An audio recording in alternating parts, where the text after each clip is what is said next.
दोस्तों, जरा सोचिए, पूरी दुनिया में करोड़ों लोग हैं, लेकिन आपका दिल और दिमाग सिर्फ एक इंसान में क्यों उलझा रहता है? क्यों वही मुस्कान, वही आंखें और वही बातें आपके मन में बार बार रिप्ले होती हैं? इसका जवाब सिर्फ प्रेम नहीं, बल्कि मनोविज्ञान, आत्मा और जीवन का गहरा सच है। तो आइए इस सच को समझते हैं। भाग 1, भूमिका। क्या आपने कभी सोचा है कि हम किसी व्यक्ति को क्यों बार बार याद करते रहते हैं? क्यों उसका चेहरा, उसकी आवाज, उसकी मुस्कान हमारे मन से हटती नहीं? कभी लगता है ये सिर्फ भावनाओं का खेल है, तो कभी लगता है इसमें कोई गहरी शक्ति छिपी है। असल में जब कोई स्त्री किसी पुरुष को या कोई पुरुष किसी स्त्री को लगातार सोचता है, तो यह केवल एक साधारण आदत नहीं होती। इसके पीछे मनोवैज्ञानिक, भावनात्मक और ऊर्जात्मक कारण होते हैं। आज हम इस रहस्य को समझेंगे और जानेंगे कि क्यों किसी को भूलना इतना कठिन होता है। भाग 2, स्मृतियों की शक्ति। मानव मस्तिष्क अद्भुत है। यह उन बातों को भी संजोकर रखता है जिन्हें हम भुलाना चाहते हैं। कभी कभी एक छोटी सी मुलाकात, एक मुस्कान, एक शब्द हमारे अवचेतन में गहराई तक बस जाता है। जब हम अकेले होते हैं तो यही स्मृतियां दोबारा जीवित हो जाती हैं। इसीलिए हम महसूस करते हैं कि जैसे वह व्यक्ति हमारे आसपास ही है। यादें केवल तस्वीर नहीं होती, वे भावनाओं और अनुभवों का मेल होती हैं। इसीलिए उनका असर लंबे समय तक बना रहता है। भाग 3, ऊर्जा का आदान प्रदान। हर इंसान केवल शरीर नहीं है, वह एक ऊर्जा का केंद्र है। जब दो लोग मिलते हैं तो सिर्फ शब्द ही नहीं, बल्कि उनकी ऊर्जा भी आपस में जुड़ती है। अगर किसी मुलाकात में भावनाएं गहरी हों तो वह ऊर्जा हमारे भीतर छाप छोड़ देती है। यही कारण है कि कुछ लोग हमें सालों तक याद रहते हैं, भले ही उनसे दूरी क्यों ना हो। यह ऊर्जा का बंधन अक्सर अदृश्य होता है, लेकिन इसके प्रभाव को हम रोजमर्रा की जिंदगी में महसूस करते हैं।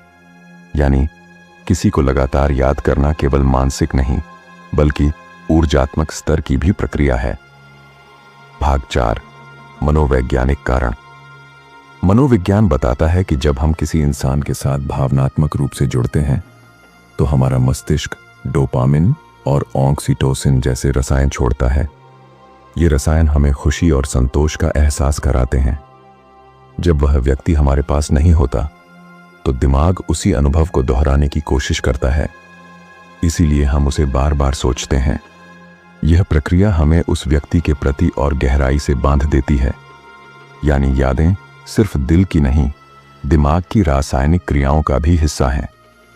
भाग 5, आध्यात्मिक दृष्टि। आध्यात्मिक मान्यताओं के अनुसार हर आत्मा एक दूसरे से जुड़ी होती है। कभी कभी किसी खास व्यक्ति से मिलने पर हमें ऐसा लगता है जैसे हम उसे पहले से जानते हों। इसे आत्मिक संबंध या सोल कनेक्शन कहा जाता है। ऐसे संबंध समय और दूरी से परे होते हैं। इसीलिए भले ही आप उस व्यक्ति से दूर हों, उसका ख्याल आपके भीतर जीवित रहता है। यह संबंध हमें भीतर से बदल देता है और हमें नए दृष्टिकोण से जीवन को देखने पर मजबूर करता है। भाग 6, प्रेम और आसक्ति। यहां एक अंतर समझना जरूरी है। प्रेम पवित्र होता है, जिसमें अपनापन और स्वतंत्रता होती है, लेकिन कभी कभी यह प्रेम आसक्ति में बदल जाता है। आसक्ति का मतलब है लगातार किसी को सोचते रहना, उसके बिना जीने की कल्पना न कर पाना। प्रेम आपको मजबूत बनाता है, जबकि आसक्ति आपको कमजोर कर देती है। याद करना अगर आपकी ऊर्जा बढ़ाए तो वह प्रेम है, लेकिन अगर यह आपकी शांति छीन ले तो वह आसक्ति है। भाग 7, पुरुष और स्त्री का दृष्टिकोण। स्त्री और पुरुष दोनों ही प्रेम को अलग तरह से जीते हैं। स्त्रियों का मन भावनाओं से गहराई से जुड़ा होता है। वे किसी संबंध को दिल में लंबे समय तक संजोए रखती हैं। दूसरी ओर पुरुष अक्सर छवियों और कल्पनाओं में अधिक उलझे रहते हैं। जब पुरुष किसी को याद करता है तो उसके दिमाग में उस व्यक्ति की तस्वीर बार बार उभरती है, जबकि स्त्री उस संबंध की भावनात्मक परतों को भीतर तक जीती रहती है। यानी दोनों की स्मृति और अनुभव का तरीका अलग होता है। भाग 8, मन की दुनिया। मन एक ऐसा घर है जिसमें हजारों खिड़कियां हैं। कुछ खिड़कियां उजाले की ओर खुलती हैं और कुछ अंधेरे की ओर। जब हम किसी को याद करते हैं तो हम उसी खिड़की को खोलते हैं जो उस व्यक्ति से जुड़ी है। समस्या तब होती है जब हम बाकी खिड़कियां बंद कर देते हैं और सिर्फ उसी खिड़की से बाहर झांकते रहते हैं। यही स्थिति धीरे धीरे हमें कैद कर लेती है। मन का संतुलन बनाए रखने के लिए जरूरी है कि हम जीवन की बाकी खिड़कियों को भी खुला रखें। भाग 9। यह स्थिति कब खतरनाक होती है? हर याद सामान्य नहीं होती। जब किसी का ख्याल हमें इतना घेर ले कि हम अपने काम, पढ़ाई या रिश्तों को भूल जाएं, तो यह खतरनाक हो जाता है। इसे मनोविज्ञान में ऑब्सेसिव लव डिसऑर्डर कहा जाता है। इस अवस्था में व्यक्ति सिर्फ उसी इंसान के बारे में सोचता है। दिन रात उसकी यादें दिमाग पर छाई रहती हैं, नींद उड़ जाती है, जीवन असंतुलित हो जाता है। यहां तक कि इंसान वास्तविकता से कटकर कल्पनाओं की दुनिया में जीने लगता है। यही वह बिंदु है जहां प्रेम एक समस्या का रूप ले लेता है। भाग 10। इससे बाहर निकलने के उपाय। अगर आपको लगता है कि आप किसी को जरूरत से ज्यादा याद कर रहे हैं, तो सबसे पहले इसे स्वीकार करें। अपने मन की सच्चाई को जानना ही पहला कदम है। फिर खुद को व्यस्त रखें, नई आदतें डालें, किताबें पढ़ें, व्यायाम करें, किसी कला या रचनात्मक कार्य में लगें। अपनी भावनाओं को भरोसेमंद व्यक्ति के साथ साझा करें। जब हम अपने मन की बातें कहते हैं तो बोझ हल्का हो जाता है। जरूरत पड़ने पर विशेषज्ञ से मदद लें, क्योंकि कभी कभी मनोवैज्ञानिक मार्गदर्शन ही हमें सही रास्ता दिखा सकता है। भाग 11। निष्कर्ष और जीवन संदेश। प्रेम करना बुरा नहीं है, लेकिन खुद को भूल जाना गलत है। सच्चा प्रेम वह है जो हमें और बेहतर इंसान बनाए, हमारी आत्मा को मजबूती दे।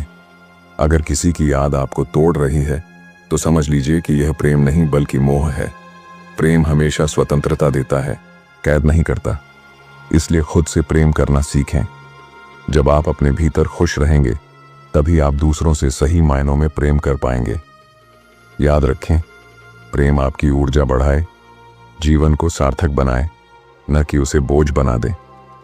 याद रखना, किसी को चाहना बुरा नहीं है, लेकिन खुद को खो देना कभी सही नहीं है। सच्चा प्रेम वही है जो तुम्हें संबल दे, तुम्हारी आत्मा को मजबूत बनाए और तुम्हारे जीवन को उजाला दे। अगर कोई रिश्ता तुम्हें भीतर से तोड़ रहा है, तो उससे ऊपर उठो और खुद से प्रेम करना सीखो, क्योंकि जब तुम अपने आप से जुड़ते हो, तभी तुम्हें जीवन का असली सुख और शांति मिलती है। अगर आपको यह वीडियो पसंद आई हो तो इसे लाइक और शेयर जरूर करें।